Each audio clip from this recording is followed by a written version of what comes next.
round begins with the sad news of a three-story building collapse in Ebute Metta area of Lagos, where about 10 people lost their lives.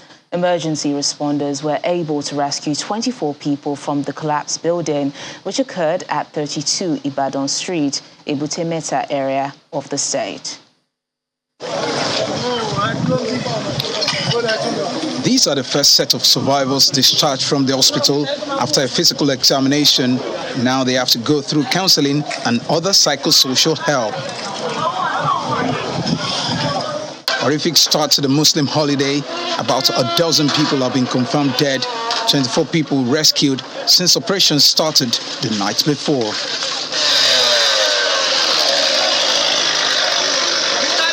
As at the time of this report, 5 adult male, a 4-year-old boy, and 4 females are confirmed casualties.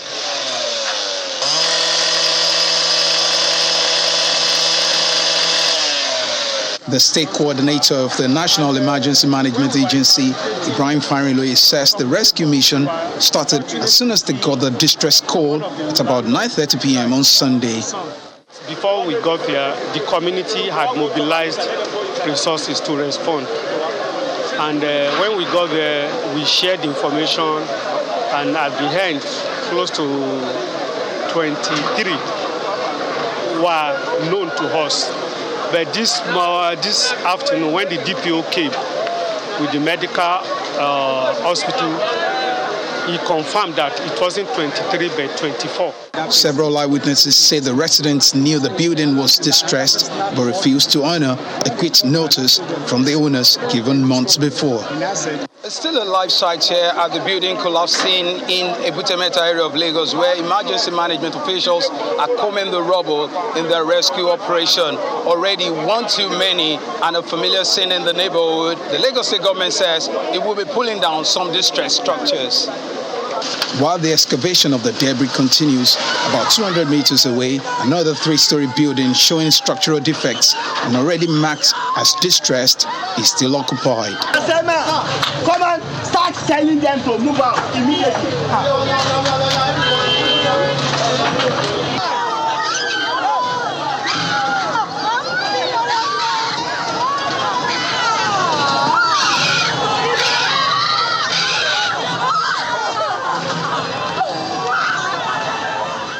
This building collapse is the second in Lagos in the last 2 months. In February this year, a 3-story building collapsed in Yaba area of Lagos, where at least 4 people were confirmed dead. Dari Ido, Channels Television News. And from building collapse to insecurity in the southeast, was the president, Muhammadu Buhari, condemned the activities of terror groups wreaking havoc on innocent citizens in the southeast. The president was speaking during a conversation with elders of Igbo land in the Ebonyi state capital. The interactive session is an expansive one attended by members of the traditional institutions, religious communities, and socio-cultural organizations from the southeast. President Buhari is warmly received by the Indibo community, and this rare interaction with him at close range is an opportunity for the southeast community to be frank about issues affecting the region, including the appeal for amnesty for IPOB leader Nnamdi Kanu. I can only ask you for one thing, Mr. President, as an elder. As I told you on the 18th of November last year, I want to see peace in this country before I join my ancestors. I want to see peace in the southeast, particularly where there is all sorts of crisis. And there's something that will lead to that peace, that will help us to settle that peace. It's just around the corner. And I ask you, Mr. President, give me the mandate, give me the person I want. And I'll give you peace. I'll give you peace. I guarantee you that, Mr. President. Responding to issues raised by his host, President Buhari said the appeal for the release of the IPOB leader is a matter within the purview of the courts. He also condemned killings in the southeast, saying anyone carrying weapons without due authorization is an enemy of the state. I have listened carefully to the various appeals from the elders to the traditional leaders regarding a wide range of options. And as I have said previously, this matter remains in the full purview of the courts, where it will be properly educated. Terrorists who unfortunately have also brainwashed a certain segment of the population that continue to contribute their hard-earned funds towards their hate-filled messages, but now have them terrorized through their brutal killings, truncation of commercial activities, restriction of freedom of movement, and the ability to exercise basic human rights must be fleshed out from amongst us, and that can only be done with the support of the people. My worry is for our hard-working and innocent civilians for whom life is already tough and would like to just go out and earn a decent, honest living. I will once again repeat, no one has the right to carry an AK-47 rifle, and anyone seen in any part of the country doing so and is not a law enforcement officer is a threat to our peaceful coexistence and should be treated as such. On the 2023 general elections, the president stated his commitment to a free and fair process. During his two-day working visit, President Buhari commissioned some landmark projects, including the 5-kilometer dual-carriage airport, and commended Governor Mai for the quality of work done in execution. Distinguished ladies and gentlemen, we'd like to welcome His Excellency Still on security matters, the upsurge in banditry activities in West African sub-region is a source of concern to Catholic bishops in the region. They held a meeting in Algeria to suggest how to deal with this common problem and other areas of interest to them all. The Vice President at the opening ceremony of the 4th Reunion Episcopal Conference urged the bishops to preach brotherhood to people in their local communities as a way of bringing the youths together.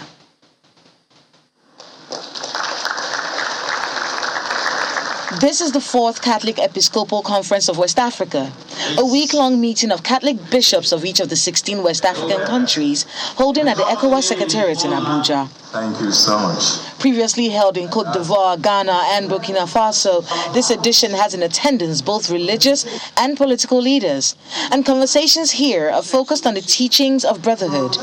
The prevailing sentiment at this gathering is that terrorism, banditry, and other vices will drastically reduce if West Africans treat each other as brothers. Removing the roadblocks that cause exclusion will require collaborations between the church and political authority. And according to Nigeria's papal nuncio, the challenges facing the teaching of humanity first must be addressed. We need to make every effort to achieve a true conversion of mentality which overcomes tribalism and all other forms of division and opposition based on ethnicity or other affiliation of factors. For the Vice President, Professor Yemi Osinbajo, despite efforts at integration in the West African region, there are still very salient challenges. He believes the solution can be found in a re-socialization of West Africans at community levels. Peace cannot reign in our region if it does not first reign in our communities. By offering concrete prescriptions on building brotherhood and sustainable peace anywhere, the encyclical Fratelli Tutti rightly takes the position that it is not merely the business of governments and political institutions to find means of securing peace. It must also be anchored on our civil societies, of which our faith communities are an important constituency. The resounding phrase for this week-long conference is the term Fratelli Tutti, which literally means all brothers. The idea is that the Catholic Church in West Africa is banding together as brothers to pull its full influence on the communities in the region. with poverty and insecurity and a lot of devices going on in this region, they do have their work cut out for them. But I believe that meetings such as this one will create a roadmap that will determine what the teachings for the next few years will be. Kayla Megwa, Channels Television News. Now, the senior pastor of the Covenant Nation and convener of the platform, Pastor Pojo Imade, says teamwork is a catalyst for growth and business development. Pastor Imade made this comment at the 31st edition of the platform put together by the Covenant Nation.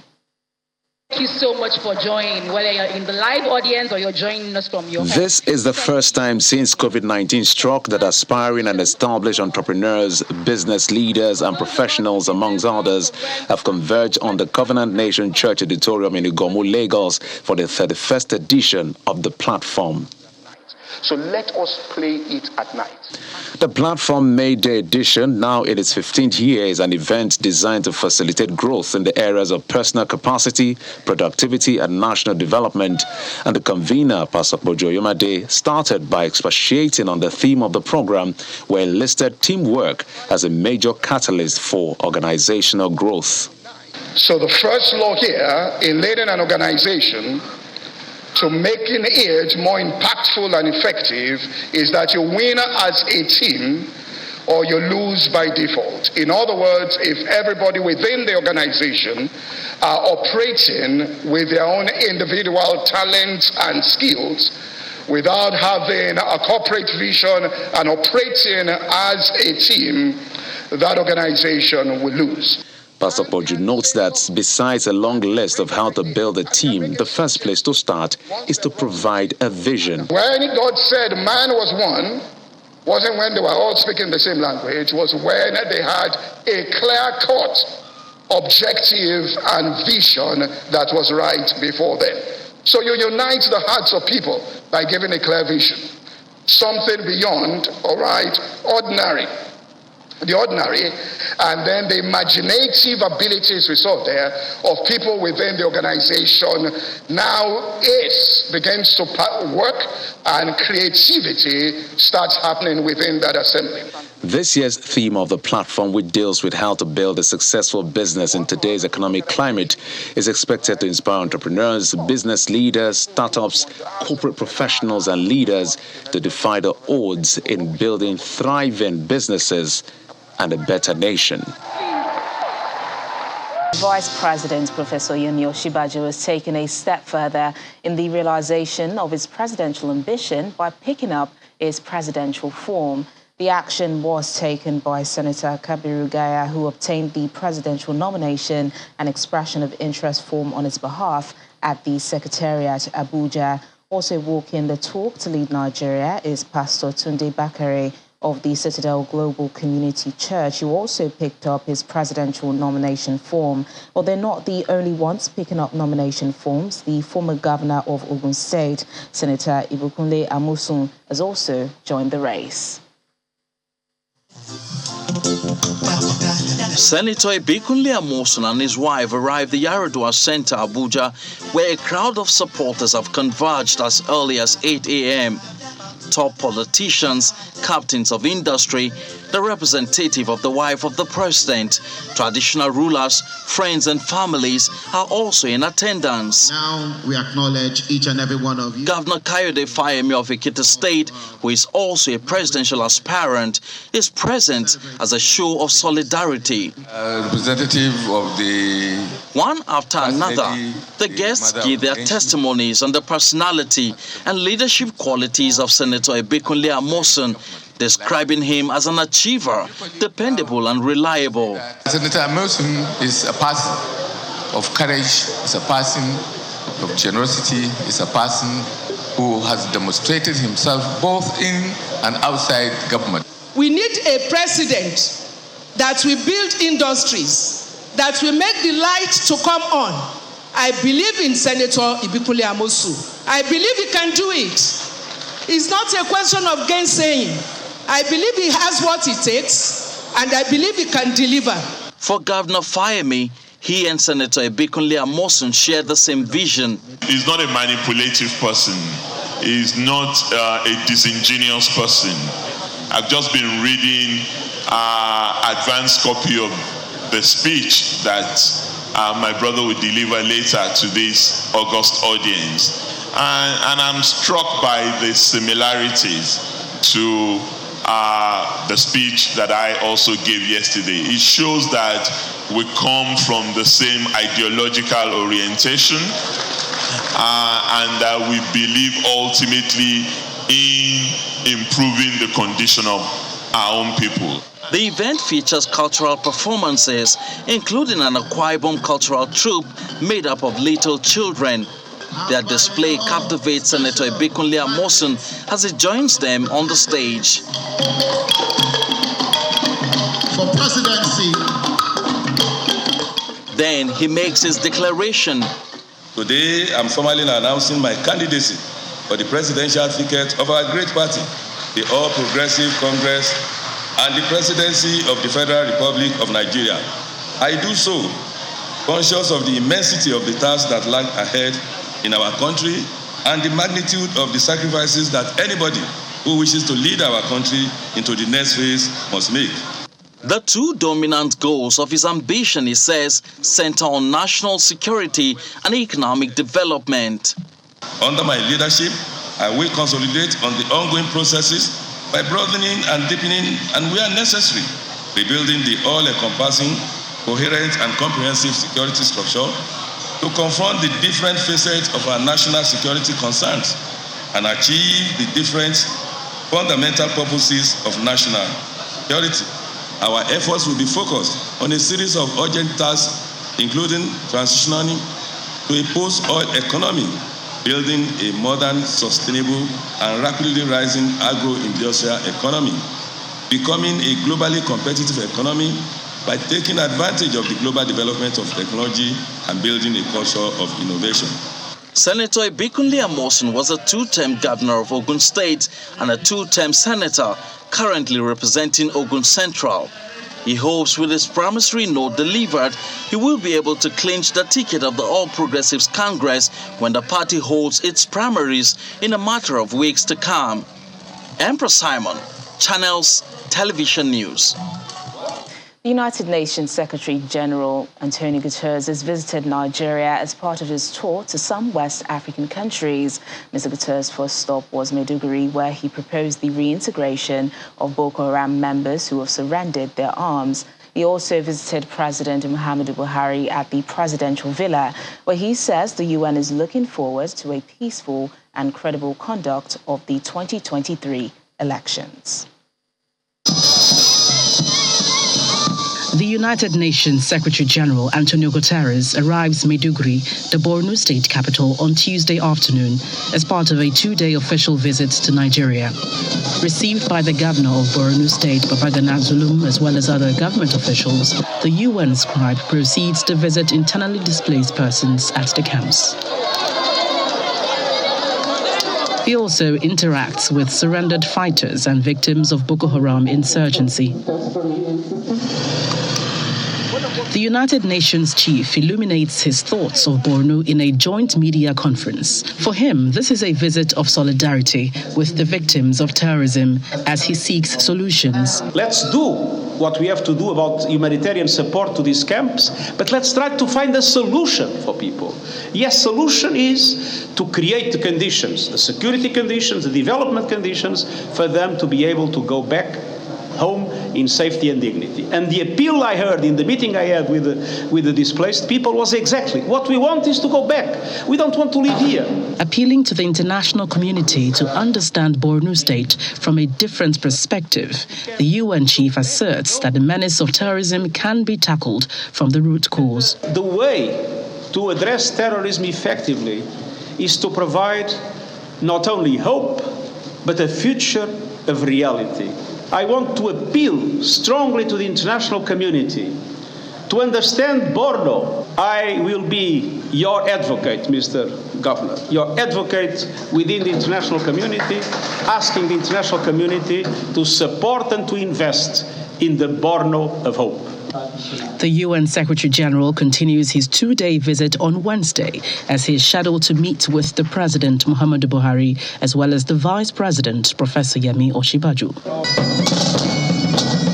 At the forecourt of the presidential villa, the United Nations Secretary General Antonio Guterres arrives and is received by his host, President Muhammadu Buhari.